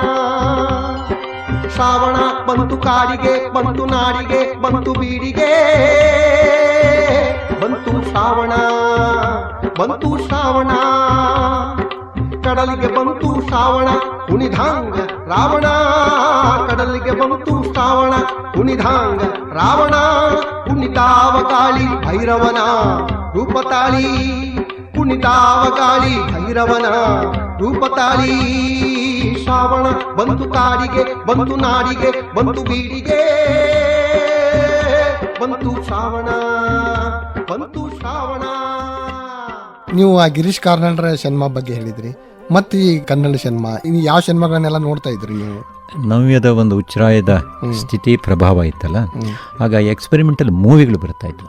ನಿಶಾಂತ್ ಆಗಲಿ, ಸ್ವಾಮಿ ಆಗಲಿ, ಮತ್ತೆ ಘಟಶ್ರಾದ್ದ ಬಂದಿತ್ತು. ಅಲ್ಲೂ 12 ಗಂಟೆಗೆ ಮ್ಯಾಟ್ನಿ ಅಂತ ತೋರಿಸ್ತಾ ಇದ್ರು. ಮಾಡರ್ನ್ ಟಾಕೀಸ್ ಅಲ್ಲಿ ಸ್ಪೆಷಲ್ 12ರಿಂದ ಅದು ಒಂದೇ ಶೋ ಮಾಡ್ತಾ ಇದ್ರು, ಜನ ಬರ್ತಿರ್ಲಿಲ್ಲ. ಆಗ ನಾವು ಕಾಲೇಜ್ ತಪ್ಪಿಸಿ ಹೋಗ್ತಿದ್ವಿ. ಕಾಲೇಜ್ ತಪ್ಪಿಸಿ ಆ ಸಿನಿಮಾ, ಹೌದಾ, ಸಿನಿಮಾ ನೋಡುವಂಥದ್ದು. ಮತ್ತಾಗೇ ಈ ಓಪನ್ ಏರ್ ಥಿಯೇಟರ್ನಲ್ಲಿ ಆಗುವಂಥ ನಾಟಕಗಳು, ಆ ನಾಟಕಗಳನ್ನು ಹೋಗ್ತಾ ಇದ್ವಿ. ಮತ್ತು ಕಲಾಭವನದಲ್ಲಿ ನಡೀತಾ ಇರುವಂಥದ್ದು ಹಿಂದೂಸ್ತಾನಿ ಶಾಸ್ತ್ರೀಯ ಸಂಗೀತ, ಅಹೋರಾತ್ರಿ ಅದು ನಡೀತು. ಕುಂದಗೋಳದ ಸಂಗೀತೋತ್ಸವಕ್ಕೆ ಹೋಗ್ತಿದ್ದೆ ರಾತ್ರಿ. ಅಲ್ಲೂ ಕೂಡ ನಾವು ಅನೇಕ ಸವಾಯಿ ಗಂಧರ್ವದ ಆ ವಾಡಿಯಲ್ಲಿ ನಡೆಯುವಂಥದ್ದನ್ನು ಹೋಗ್ತಾ ಇದ್ವಿ. ಹಾಗಾಗಿ ಎಲ್ಲೋ ಒಂದು ಕಡೆ ಸಂಗೀತ, ಸಾಹಿತ್ಯ, ನಮಗೆ ಅನ್ನ ಕೊಟ್ಟಂತ ಒಂದು ವಿದ್ಯೆ, ಇವೆಲ್ಲ ನಮ್ಮ ಮೇಲೆ ಆ ಕಾಲದಲ್ಲಿ ಬಹಳ ದೊಡ್ಡ ಪ್ರಭಾವವನ್ನು ಬಿತ್ತು ಅಂತ. ಓಹೋ, ಅಂದ್ರೆ ನಿಮ್ಮ ಮನ್ಯಾಗ ನಿಮ್ಗೆ ಭಾಳ ಫ್ರೀಡಮ್ ಕೊಟ್ಬಿಟ್ಟಿದ್ರು ಮೊದಲಿಂದ ನಿಮ್ಗೆ? ಇಲ್ಲ, ನಾವು ಧಾರವಾಡದಲ್ಲಿ ಇರ್ತಿದ್ವಲ್ಲ, ಅಲ್ಲ ಹಾಗಾಗಿ ಏನ್ ಮಾಡ್ತಾರೆ ಗೊತ್ತಾಗ್ತಿರ್ಲಿಲ್ಲ. ಮತ್ತೆ ಒಂದು ಅವರಿಗೆ ಭರವಸೆ ಇತ್ತು, ಇವ್ರೇನು ಹಾಗೆ ಹಾದಿ ತಪ್ಪದವರಲ್ಲ ಅಂತ. ಶ್ರೀಧರ್ ಬೆಳಗಾರ್, ಫಸ್ಟ್ಗೆ ನೀವು ಕತಿ ಬರ್ದದ್ದು ಯಾವಾಗ, ಮತ್ತೆ ಅದು ಪ್ರಕಟಗೊಂಡ ಆ ಕ್ಷಣ ಇರ್ತಲ್ಲ, ಅದು ಬಹಳ ರೋಮಾಂಚನ. ಹೌದು. ನಾನು PUC ಮೊದಲನೇ ವರ್ಷದಲ್ಲಿ ಇದ್ದಾಗ ತುಷಾರ ಅಂತ ಮಾಸಪತ್ರಿಕೆ, ಉದಯವಾಣಿ ತುಷಾರ ಬರ್ತಿತ್ತಲ್ಲ, ಅದು ನಮ್ಮ ಕನ್ನಡದಲ್ಲಿ ಒಂದು ಕತೆಗೆ ಮೀಸಲಾದಂಥ ಬಹಳ ಮುಖ್ಯ ಮಾಸಿಕ ಅಂತ ನಾವು ತಿಳ್ಕೊಂಡಿದ್ವಿ. ಅಂತ ಕತೆಗಳು ಬರ್ತಾ ಇದ್ವು, ತುಂಬ ಜನಪ್ರಿಯ ಕತೆಗಳು ಬರ್ತಾ ಇದ್ವು. ಮತ್ತೆ ಅದು ತುಂಬ ಸೀರಿಯಸ್ ಆದಂಥದ್ದು ಕೂಡ ಧಾರಾವಾಹಿಗೆ ಹಾಕಿದ್ದು. ಆವಾಗ ಈಶ್ವರಯ್ಯ ಅಂತ ಇದ್ರು ಸಂಪಾದಕರು. ಆವಾಗ ಅವರು ತೇಜಸ್ವಿಯವರ ಕರ್ವಾಲೋ ಆ ಕಾದಂಬರಿಯನ್ನ ಅವರು ಧಾರಾವಾಹಿ ಮಾಡಿ ಹಾಕಿದ್ರು. ಆವಾಗ ಬಂತದ್ದು. ಅಂದರೆ ಈ ರೀತಿಯ ಸೀರಿಯಸ್ ಅವರು ನಾವು ಕಥೆಯನ್ನು ಕಳಿಸಿದಾಗ ತುಂಬ ಶ್ರದ್ಧೆಯಿಂದ ಓದ್ತಾ ಇದ್ರು. ಓದಿ ಅದನ್ನು ಹಾಗೆ ಎಸಿತಾ ಇರಲಿಲ್ಲ. ಒಂದು ಸಣ್ಣ ಪತ್ರವನ್ನ, ಅಂಚೆ ಪತ್ರವನ್ನ, ಪ್ರಿಯ ಬಂಧು, ತುಂಬಾ ಚೆನ್ನಾಗಿರುವಂತ ನೀಟಾದಂತ ಅಕ್ಷರದಲ್ಲಿ ಬರೆದು, ನಿಮ್ಮ ಕತೆ ಚೆನ್ನಾಗಿದೆ, ಆದ್ರೆ ಒಂದು ಸಣ್ಣ ತಿದ್ದುಪಡಿಯನ್ನ ನಾನು ಹೇಳಬಹುದು ಅಂತ ಹಾಕೊಂಡು ಕೆಳಗಡೆಗೆ ಬರೀತಾ ಇದ್ರಿ, ಸ್ವಲ್ಪ ಸರಿ ಮಾಡಿ ಕಳಿಸಿ. ಹೀಗೆ ನಮಗೆ ಆ ಪತ್ರಿಕೆಯ ಸಂಪಾದಕರು ಅನ್ನುವಂಥದ್ದು ನಮ್ಮ ಕಥೆಯನ್ನು ಓದಿ ಆ ಕತೆ ಆಗಬೇಕಾದಂಥ ಒಂದು ಲಕ್ಷಣಗಳನ್ನು ಅವ್ರು ಹೇಳಿ ಈ ರೀತಿಯ ದಾರಿ ಹಿಡಿಸಿದ್ರಲ್ಲ ಮತ್ತು ಪ್ರಕಟ ಮಾಡಿದ್ರಲ್ಲ, ಆವಾಗ ಆವರಣ ಅನ್ನುವಂಥ ಕತೆ ಮೊದಲನೇ ಸಲ ಕಳಿಸಿದಾಗ ಅವ್ರು ಇದೇ ರೀತಿ ಟಿಪ್ಪಣಿ ಮಾಡಿ ಕಳಿಸಿದ್ರು. ಒಂದು ಚೂರು ಇಲ್ಲಿ ಏನೋ ಆಗಬೇಕಾಗಿದೆ ಮಾಡಿ ಅಂಥೇಳಿ ನಾನು ಅದನ್ನು ಮಾಡಿ ಕಳಿಸಿದೆ. ನೆಕ್ಸ್ಟ್ ಇದರಲ್ಲಿ ಇಶ್ಯೂದಲ್ಲಿ ಪ್ರಕಟ ಆಯಿತು. ಓಹೋ, ಆ ಪ್ರಕಟ ಆದಾಗ ಆವರಣ ಅನ್ನುವಂಥ ಮೊದಲ ಕತೆ ಅದು PUC ಇದ್ರೆ ಆವಾಗ ಪ್ರಕಟ ಆಯಿತು. ನನಗೆ ಎಂಥ ದೊಡ್ಡದಾದಂಥ ಒಂದು ಆಶ್ಚರ್ಯ, ಅಹಂಕಾರ, ಭ್ರಮೆಗಳೆಲ್ಲ ಬಂದು ಅಂದರೆ ಇಡೀ ಕರ್ನಾಟಕದಿಂದ ನಾನು ಒಬ್ಬ ಶ್ರೇಷ್ಠ ಕತೆಗಾರನಾಗಿ ಹೊರ ಹೊಮ್ಮಿಬಿಟ್ಟೆ ಅನ್ನುವಂಥ ಭ್ರಮೆಯಲ್ಲಿ ಎಲ್ಲರಿಗೂ ಆ ಕತೆಗಳನ್ನು ತೋರಿಸ್ತಾ ಎಲ್ಲ ನಾನು ತಿಳ್ಕೊಂಬಿಟ್ಟೆ. ಒಂದು ರಾತ್ರಿ ಬೆಳಗಾಗೋದ್ರೊಳಗೆ ನಾನು ಒಬ್ಬ ಕರ್ನಾಟಕದ ಕತೆಗಾರನಂತ ಒಂದು ಸುಳ್ಳು ಭ್ರಮೆ ಅದು. ಅಲ್ಲಿಂದ ಶುರುವಾಯಿತು. ಅಂದ್ರೆ ಅನೇಕ ಪತ್ರಿಕೆಗಳು ಬಹಳಷ್ಟು ಜನರಿಗೆ ಉತ್ತೇಜನ ಕೊಟ್ಟು ಬೆಳೆಸಿದ್ವು ಅಂತ. ಹೌದು. ಅವಾಗ ನೋಡಿ ಸಾಕ್ಷಿ, ಅಡಿಗರ ಸಾಕ್ಷಿ, ರುಜುವಾತು ಅವರು ಮಾಡ್ತಾ ಇದ್ರು. ಸಂದರ್ಶನಗಳು ಬಂದಾಗ ನಮಗೆ ಯಾರಾದರೂ ದೀಪಾವಳಿ ಸಂದರ್ಭದಲ್ಲಿ ಒಂದು ಸಂದರ್ಶನ ಸಂಚಿಕೆಯಲ್ಲಿ ಬಂದಾಗ ಈಗ ಉದಯೋನ್ಮ ಕಥೆಗಾರರು, ಭರವಸೆ ಕಥೆಗಾರರು ಯಾರು ಅಂತಂದರೆ ಅವ್ರು ಏನಾದರೂ ಹೆಸರು ಹೇಳಿಬಿಟ್ರೆ ಅದು ಇಡೀ ಕರ್ನಾಟಕದವ್ರು ನಂಬ್ತಿದ್ರು. ನೋಡಿ ಇವರೊಬ್ಬ ಅತ್ಯುತ್ತಮ ಕಥೆಗಾರನಾಗಿ ಹೊರಹೊಮ್ಮುವಂಥ ಸಾಧ್ಯತೆ ಇದೆ ಅಂತ ಅವರು ಒಂದು ಮಾತು ಹೇಳಿದರೆ, ಅಡಿಗರು ಹೇಳಿದರೆ, ಅನಂತಮೂರ್ತಿ ಹೇಳಿದರೆ, ಲಂಕೇಶ್ ಹೇಳಿದರೆ, people use to consider it very seriously. ಹಾಗಿತ್ತು ಅವಾಗ. ಆಮೇಲೆ ನೀವು ಹಾಗೆ ಎಂದು ಕೂಡ ನೀವು you did not look back after that? ಇಲ್ಲ, ನನಗೆ ಆಮೇಲೆ ಒಂದು ರೀತಿಯ ಅದು ಆ ಚಲನೆ ಶುರು ಆದಮೇಲೆ ಆ ಕಥೆಯನ್ನು ನಾನು ಹೇಳ್ಕೊಂಡು ಹೋಗ್ಬಿಡ್ತು. ನನಗೆ ಗೊತ್ತಾಯ್ತು ಅದು ನನ್ನ ಅನುಭವ ಪ್ರಪಂಚದಲ್ಲಿ ಲಂಕೇಶು ಕೂಡ ಇದ್ದಾರೆ, ಚಿತ್ತಾಲ್ರಿದ್ದಾರೆ, ತೇಜಸ್ವಿ ಇದ್ದಾರೆ, ಅನಂತಮೂರ್ತಿ ಇದ್ದಾರೆ, ಸದಾಶಿವ ಇದ್ದಾರೆ, ಇನ್ನು ಅನೇಕರಿದ್ದಾರೆ ಅಂತ. ಅಂದರೆ ಅವರ ಅನುಭವದ ಜಗತ್ತಿಗೆ ತೀರಾ ಹತ್ತಿರವಾದಂಥದ್ದನ್ನು ಕೂಡ ನಾನು ಅನುಭವಿಸ್ತಾ ಇದ್ದಾನಲ್ಲ, ಇದು ಕತೆಗಳಾಗಬಹುದಲ್ಲ ಬೇರೆ ರೀತಿಯಿಂದ ಅಂತ ನನಗೆ ಅನಿಸೋಕೆ ಶುರುವಾದದ್ದು ಆಮೇಲೆ. ಈ writer always connects to his past ಅಂತ. ಡೆಫಿನೆಟ್ಲಿ. ನಿಮ್ದೊಂದು ಮೃಗಶಿರ ಅನ್ನುವಂಥ ಕಾದಂಬರಿ, ಅದರಲ್ಲಿ ಕೂಡ ಆ ಮೃಗಶಿರ ಕಾದಂಬರಿ ಸ್ವಾತಂತ್ರ್ಯ ಹೋರಾಟದ ಕಥೆ ಹೌದು, ಒಂದು ಕುಟುಂಬದ ಕಥೆ ಹೌದು. ಯಾವ ರೀತಿ ಪ್ರದೇಶಗಳು, ಭಾರತದ ಅನೇಕ ಪ್ರದೇಶಗಳು ಕೂಡ ಈ ಸ್ವಾತಂತ್ರ್ಯ ಹೋರಾಟಕ್ಕೆ ಹೆಂಗ ತಮ್ಮದೇ ಆದಂಥ ಒಂದು ಕೊಡುಗೆಯನ್ನು ಕೊಟ್ಟಿವೆ ಅನ್ನೋದನ್ನು ಹೇಳ್ತದೆ. ಮತ್ತು ಒಂದು ಅನನ್ಯವಾದ ಒಂದು ಪ್ರೇಮದ ಕಥೆಯನ್ನು ಕೂಡ ಅದು ಹೇಳ್ತದೆ, ಅಥವಾ ವೈರಾಗ್ಯದ ಕಥೆಯನ್ನು ಹೇಳ್ತದೆ, ದ್ವೇಷದ ಕಥೆಯನ್ನು ಹೇಳ್ತದೆ. ಆ ಕಥೆಯ ಬರೆಯುವಂಥ ಸುಳುಹು ಹೆಂಗೆ ಹೋಗ್ತು ನಿಮ್ಮೊಳಗಂತ? ಅದು ನಾನು ಸಣ್ಣವರಿರ್ಬೇಕಾದ್ರೆ ನಮ್ಮ ಊರಲ್ಲಿ 2 ಘಟನೆಗಳು ನನ್ನ ಗಮನಕ್ಕೆ ಬಂದವು. ಒಂದು ಅಂತಂದರೆ ನಮ್ಮದು ತೀರಾ ಸಾಂಪ್ರದಾಯಿಕವಾದಂಥ ಕುಟುಂಬ. ಅಂಥ ಕುಟುಂಬಗಳು ಅನೇಕ ಇದ್ವು. ಒಂದು ಕಡೆಗೆ ಬಡತನ ಇತ್ತು, ಅನೇಕ ರೀತಿಯಾದಂಥ ಕಟ್ಟುಪಾಡುಗಳು ಇದ್ವು, ಧರ್ಮ ಇಂಥ ಆಚರಣೆಗಳಿದ್ವು. ಹಾಗಾಗಿ ನಾನು ಬಾಲ್ಯದಲ್ಲಿ ಕಳೆದಂಥ ನಮ್ಮ ಊರು ಮತ್ತು ಊರಿನ ಸುತ್ತಮುತ್ತ ಅನೇಕ ವಿಧಿವರಿಯನ್ನು ನೋಡಿದ್ದೆ. ಅವರು ವಿಧಿವೀರು ಅಷ್ಟೇ ಅಲ್ಲ, ಜೊತೆಗೆ ಸುಮಂಗಲೆಯರು ಆಗಿದ್ದರು. ಅಂದರೆ ಗಂಡನ ಕಳ್ಕೊಳ್ಳದಿದ್ರು ಕೂಡ ಗಂಡನನ್ನು ಕಳ್ಕೊಂಡ ರೀತಿಯಲ್ಲೇ ಬದುಕುವಂಥ ಒಂದು ಪ್ರಾರಬ್ಧ ಆಗಿಬಿಟ್ಟಿತ್ತು. ಅಂದರೆ ಸ್ವಾತಂತ್ರ್ಯ ಹೋರಾಟಗಾರರಾಗಿ ಅವರು ಮನೆ ಬಿಟ್ಟು ಹೋಗ್ಬಾರ್ದು. ಗಂಡನ ಅನುಪಸ್ಥಿತಿಯಲ್ಲಿ ಒಬ್ಬ ಹೆಣ್ಣು ದೇಹ ಧರ್ಮವನ್ನು, ಸಮಾಜ ಧರ್ಮವನ್ನು ಎಲ್ಲ ಕಾಪಾಡ್ಕೊಂಡು ಸಂಸಾರ ಮಾಡೋದಿದೆಯಲ್ಲ, ಆ ಸಂಸಾರದ ಒಂದು ಹೋರಾಟ ಇದೆಯಲ್ಲ, ಅದು ಸ್ವಾತಂತ್ರ್ಯ ಹೋರಾಟಕ್ಕಿಂತ ಕಡಿಮೆ ಇದೆಯಲ್ಲ. ಭಾಳ ಚಂದ ಹೇಳಿದ್ರಿ ನೀವು. ಹೌದು, ಅದಕ್ಕಿಂತ ಕಡಿಮೆ ಅಲ್ಲ. ಹಾಗಾಗಿ ಈ ರೀತಿಯಾದಂಥದ್ದು. ಹಾಗೆ ನಾನು ಅನೇಕ ಸ್ವಾತಂತ್ರ್ಯ ಹೋರಾಟಗಾರನ್ನು ಕೂಡ ನಮ್ಮ ಊರಲ್ಲಿ ನೋಡಿದ್ದೆ. ಅವರು ಗಾಂಧಿ ನಮ್ಮ ಸಿರ್ಸಿಗೆ ಬಂದಾಗ ಗಾಂಧಿಯ ಒಂದು ಮ್ಯಾಜಿಕ್ ಟಚ್ ಆಗಿತ್ತು ಅಂತಂದರೆ, ಅವ್ರು ಹೀಗೆ ನೋಡಿದರೆ ಅವರು ಮುಟ್ಬಿಟ್ರೆ ಅವ್ರ ಹಿಂದೆ ಹಾಗೆ ಸಂಮೋಹನಕ್ಕೆ ಒಳಗಾದಾಗೆ ಹೋಗ್ಬಿಡ್ತಿದ್ರು. ಆ ರೀತಿಯಾದಂಥದ್ದು ಸಂಮೋಹನ ಒಂದು ಆಕರ್ಷಣೆ ಗಾಂಧಿಗೆ ಇತ್ತು, ಆವಾಗ ಪ್ರಭಾವ ಇತ್ತು. ಹಾಗಾಗಿ ನಮ್ಮಲ್ಲಿ ಅನೇಕರು ಹೋಗ್ಬಿಟ್ರು. ಹೋದವರು ಕೆಲವರು ಬರಲಿಲ್ಲ, ಕೆಲವರು ಬಂದರು.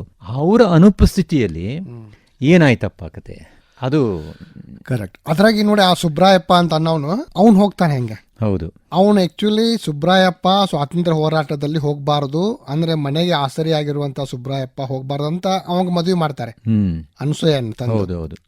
ಆದ್ರೆ ಸಂಸಾರದ ಎಳೆತಕ್ಕಿಂತ ಅವನಿಗೆ ಸ್ವಾತಂತ್ರ್ಯ ಹೋರಾಟದ ಎಳೆತ ಗಾಂಧಿದು ಹೆಚ್ಚಾಯ್ತು. ಆದ್ರೂ ಅವನು ಹೆಂಡತಿ ಬಿಟ್ಟು ಮನೆ ಬಿಟ್ಟು ಹೋಗ್ಬಿಡ್ತಾನೆ. ಅವನು ಹೋದ ಅನುಪಸ್ಥಿತಿಯಲ್ಲೇ ಏನೋ ಸಹಜವಾಗಿ ಏನೋ ನಡೆದು ಬಿಡ್ತದೆ. ಅಂದ್ರೆ ಯಾರು ಪುಟ್ಟಣ್ಣ ಅವನ ಜಾಗವನ್ನ, ಅವನ ಅನುಪಸ್ಥಿತಿಯಲ್ಲಿ ಅವನ ಪ್ರವೇಶ ಅನಿವಾರ್ಯ ಆಗ್ಬಿಡ್ತದೆ ಆ ಕುಟುಂಬಕ್ಕೆ. ಒಬ್ಬ ಗಂಡಸಿಲ್ಲದೇ ಒಬ್ಬ ಏಕಾಕಿಯಾಗಿ ಹೆಣ್ಣು ಅಲ್ಲಿ ನಿಭಾಯಿಸೋದು ತುಂಬಾ ಕಷ್ಟ ಅಂತ. ಅವನು ಅದನ್ನು ಒಂದು ರೀತಿಯಲ್ಲಿ ನಿಧಾನವಾಗಿ ಪ್ರವೇಶ ಮಾಡಿ ಅದನ್ನ ಒಂದು ರೀತಿಯಲ್ಲಿ ತನ್ನ ಹಿಡಿತಕ್ಕೆ ತಗೊಳ್ತಾನೆ. ಆದ್ರೆ ಅವನು ಆಕ್ಚುಲಿ ಆ ಸಂಸಾರಕ್ಕೆ ಹೆಲ್ಪ್ ಮಾಡಿದಾನೆ. ಆದ್ರೂ ಕೂಡ ಆಕಿ ಅವನ ಕಡೆಯಿಂದ ಹೆಲ್ಪ್ ತೊಗೊಂಡ್ರು ಕೂಡ ಅವನು ದ್ವೇಷ ಮಾಡ್ತಾಳೆ. ಆದ್ರೆ ಏನಾಯ್ತು ಅಂತಂದ್ರೆ, ಒಂದ್ ಕಡೆಗೆ ಅವಳಿಗೆ ಗಂಡನ ಸಂಪರ್ಕ ಇಲ್ಲದನೆ ಒಬ್ಬಳು ಬಂದಿದ್ದಾಳೆ. ಅವಳಿಗೆ ದೇಹ ಧರ್ಮ ಅಂತುಂಟು, ಹೀಗೆ ಮಾಡಬಾರ್ದಲ್ಲವ ಅನ್ನುವಂಥ ಒಂದು ಸಾಮಾಜಿಕವಾದ ಕಟ್ಟುಪಾಡುಗಳು ಕೂಡ ಅವಳನ್ನು ಬಿಕ್ಕಟ್ಟಿಗೆ ನೂಕ್ಬಿಟ್ವು ಅದನ್ನು ಈ ಒದ್ದಾಟದಲ್ಲಿದ್ದು. ಒಂದು ಮಗು ಕೂಡ ಆಗ್ತದೆ. ಹೌದು. ಸುಬ್ರಾಯಪ್ಪ ಕೊನೆಗೆ ವಾಪಸ್ ಬರ್ತಾನೆ. ವಾಪಸ್ ಬಂದು ಅವನು ಮೊದಲಿನ ಹಾಗೆ ಸಂಸಾರವನ್ನು, ಹೆಂಡತಿಯನ್ನು, ಮಕ್ಕಳನ್ನು ಸ್ವೀಕಾರ ಮಾಡೋದಿಲ್ಲ. ನಮ್ಮ ಉತ್ತರ ಕನ್ನಡ ಜಿಲ್ಲೆಯ ಕಾಡಿನ ಪ್ರದೇಶವಾಗಿರೋದ್ರಿಂದ ಈ ಕಾಡೆಮ್ಮೆ ಹಾವಳಿ ಬಹಳ, ಹಂದಿ ಕಾಡೆಮ್ಮೆಗಳು. ನಮ್ಮಲ್ಲಿ ಒಂದು ಪದ್ಧತಿ ಇತ್ತು, ಕಲೆಕ್ಟಿವ್ ಆದಂಥ ಒಂದು ಇದು ಅಂದರೆ, ಕಾಡೆಮ್ಮೆಗಳು ಬಂದರೆ, ಹಂದಿಗಳು ಬಂದರೆ ಇಡೀ ಊರವರೆಲ್ಲ ಒಟ್ಟಾಗಿ ಆ ಬೆಟ್ಟದಿಂದನೇ ಕಾಡಿನಿಂದನೇ ಓಡಿಸುವಂಥದ್ದು. ಬೊಂಬಡಿ ಅಂತ, ಬೊಂಬಡಿ ಅಂದರೆ ದೊಡ್ಡದು ಗದ್ದಲ ಮಾಡಿ ಮುಗಿಸ್ಬಿಡ್ತು. ಆ ಗಲಾಟೆ ಬೊಂಬಡಿ ಅಥವಾ ಓಡಿಸುವಂಥ ಕಾಡಿನ ಆ ಸಂದರ್ಭದಲ್ಲಿ ಯಾರದೋ ಒಂದು ಗುಂಡು ತಾಗಿ ಪುಟ್ಟಣ ಸತ್ತೋಗ್ಬಿಡ್ತಾನೆ.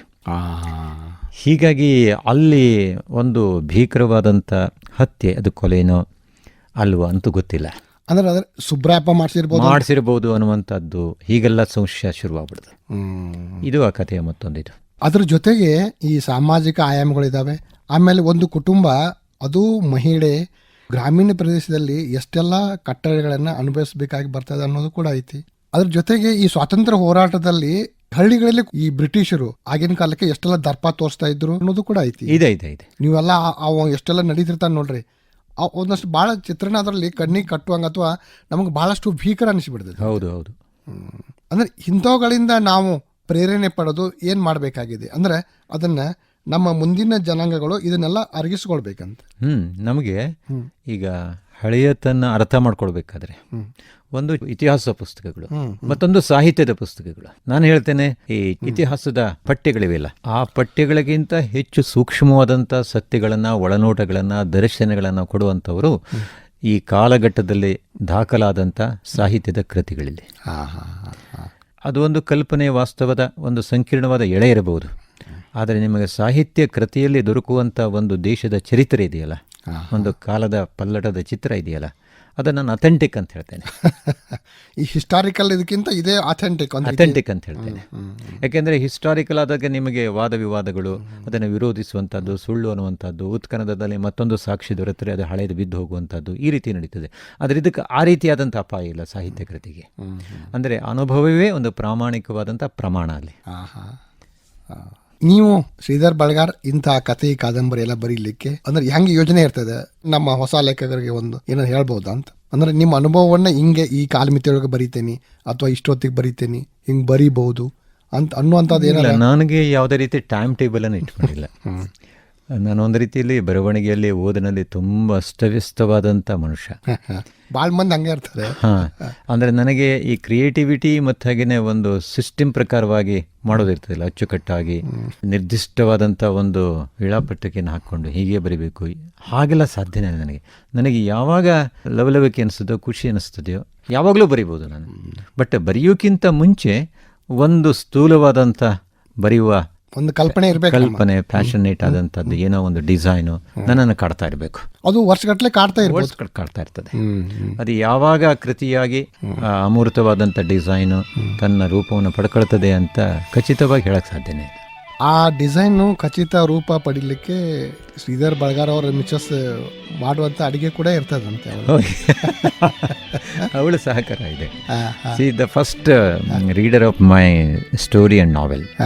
ಕಥೆಯನ್ನು ಅಥವಾ ಕಾದಂಬರಿಯನ್ನು ಬರೆದ್ರೆ ನಾನು ಮೊದಲೇ ಕೇಳೋದು ಅವಳನ್ನು, ನೀನೊಬ್ಬ ಓದುಗಳಾಗಿ ಇದು ಸರಿ ಅನ್ನಿಸ್ತದೆ. ಸಿನ್ಸಿಯರ್ ರೀಡರ್ ಇರ್ತಾರಲ್ಲ, ಅವರಿಗೆ ಯಾವುದೇ ರೀತಿಯಾದಂಥ ಪ್ರಲೋಭನೆಗಳು ಅಥವಾ ಆಮಿಷಗಳು ಅಥವಾ ತಲೆಯೊಳಗೆ ಒಂದಷ್ಟು ವಿಚಾರಗಳು ಹಾಗೇನೂ ಇರೋದಿಲ್ಲ.